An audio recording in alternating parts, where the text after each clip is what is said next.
এই প্রবাসে না আসলে কখনোই বুঝতাম না অসুস্থ থাকলেও কিভাবে সুস্থ থাকার মতন অভিনয় করে যেতে হয়। এখন বুঝতে পারি সুখ কাকে বলে আর দুঃখ কাকে বলে। হ্যালো এভরিওয়ান, আসসালামু আলাইকুম। কেমন আছেন অবশ্যই কমেন্ট করে জানাবেন। জানেন তো কয়দিন থেকে একটু অসুস্থ দিয়ে যাচ্ছি, কোনোভাবে ঠিক হচ্ছে না। অবশ্যই সবাই দোয়া করবেন। আজকে 3-4 দিন থেকে প্রচণ্ড পরিমাণ জ্বর ঠান্ডা, আসলে কোনো রান্না বান্নাই করিনি এই 2-3 দিন। খুবই মন খারাপ ছিল, আর বাচ্চা আছে কি করব। তো আজকে সাহস করে, আজকে আরও বেশি জ্বর ছিল, তারপরে কি করব। আসলে 2-3 দিন বাসার মধ্যে একদম রান্না বান্না হয়নি। এরপরে বাচ্চাদের এই বাহানা সেই বাহানা, আসলে কি করব। তারপরও আমাদের চলতে হয়, উঠতে হয়। দেশের মতন না যে কেউ একটু রান্না করে দিবে, কেউ বা একটু হেল্প করে দেবে এসে। এবার এটা তো এখানে পারা যায় না, আমরা চাইলেও পারি না, একা একা সব কিছু করতে হয়।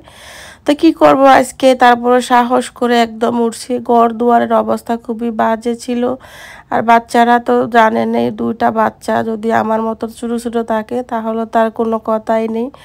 ওরা মানে কি কয়েকদিন থেকে মানে মা অসুস্থ থাকলে এমনি দেখবেন, যখন আপনি অসুস্থ তখন দেখবেন আপনার বাচ্চা আপনার সব কিছু আরও বেশি বেড়া দেয়। তা আমার বেলাও সেম। তো আজকে বলতেছে ওরা ফুচকা খাবে, আসলে ফুচকা খাবে একটু কয়দিন থেকে বলতেছে, আমি নিতে পারতেছি না বাহিরে, একদম ওদের বাবাও সময় পাচ্ছে না। তো ঘরের চেষ্টা করলাম ওদেরকে ফুচকা বানিয়ে দেওয়ার জন্য। তো একটু মনকে শক্ত করলাম, আসলে শরীর শক্ত না, শুধু মনকে শক্ত করে আজকে উঠে গেছি, বেশি করে রান্না বান্না করেই ফেলবো।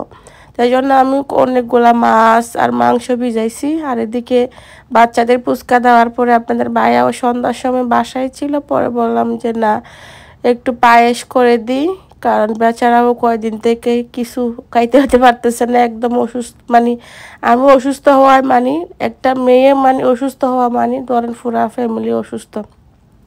তাদের খাওয়া দাওয়া একদম কোনো কিছু ঠিক মতো হচ্ছে না। তো আমি এদিকে চিংড়ি মাছ আর হাঁসের মাংস, টমেটোর টক আর পুঁই শাক দিয়ে চিংড়ি মাছ।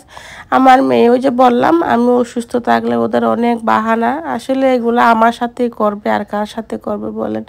সে আজকে স্কুলের গেট থেকে বের হয়ে বলতেছে আম্মু আমি ঠ্যাঙ্গা দিয়ে ভাত খাবো, টমেটোর ঠ্যাঙ্গা দিয়ে। আর এখন যেটা দেখতেছেন এটা বিলাইয়ের খাবার, কারণ ওদেরকেও আমি বললাম না আমি অসুস্থ থাকার কারণে সবাই মানে খাওয়া দাওয়া বন্ধ। তো ওদের জন্য একটু খাবার রেডি করতেছি। আমরা যখন রেডি করতেছি তো মেয়ে বলতেছে ও টমেটোর ট্যাঙ্গা খাবে। তো আমি কি করলাম, তাহলে একবারে বেশি করে রান্না করে ফেলি, তাহলে কষ্টটা একটু কম হবে।